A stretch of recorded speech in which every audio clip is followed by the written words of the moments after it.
वज़ीर आला सिद्धरामैया ने वाज़ेह किया है कि अवामी मकामात और सरकारी इमारतों में तक़रीबात के लिए नए क़वानीन बनाने का फैसला सिर्फ RSS के खिलाफ नहीं है।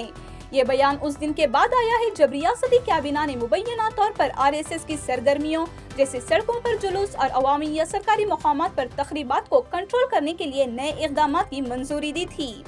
वज़ीर आला ने कहा कि कोई भी तंजीम बगैर हुकूमत की इजाज़त के अपनी सरगर्मियाँ नहीं चला सकती।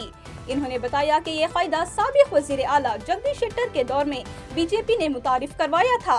2013 के एक सर्कुलर के तहत सरकारी स्कूलों के अहाते और खेल के मैदान सिर्फ तालीमी और निसाबी मकासद के लिए इस्तेमाल किए जा सकते हैं।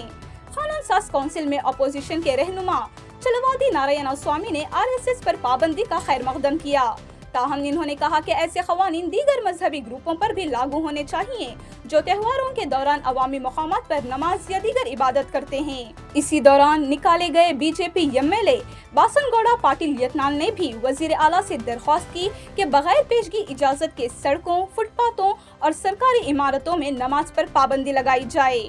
यत्नाल ने अपने खत में कहा कि अवामी सड़कों और सरकारी मकामात पर बगैर मुतलका हुकाम की इजाज़त नमाज पढ़ने से गाड़ियों और पैदल चलने वालों की नकल व हरकत में रुकावट पैदा होती है, अवाम के लिए तकलीफदा है और पैदल चलने वालों के लिए खतरा बनता है।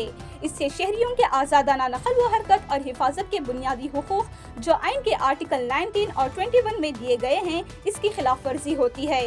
खत में मजीद कहा गया कि अगर अवामी मकामात पर दीगर तंजीमी सरगर्मियों पर पाबंदी लगाई जाए और नमाज की इजाज़त दी जाए तो ये मुंतखब पाबंदी के मुतरादिफ है और हुकूमत की साख को नुकसान पहुँचता है। यत्नाल ने हुकूमत से दरख्वास्त की है कि एहलकारों को हिदायत दी जाए कि बगैर पेश की इजाज़त नमाज मुनअक़द ना की जाए और साथ ही तजवीज़ दी कि कर्नाटका पुलिस एक्ट और मुतलक़ा ट्रैफिक क़वानीन के तहत एक मियारी तरीक़ाकार बनाया जाए।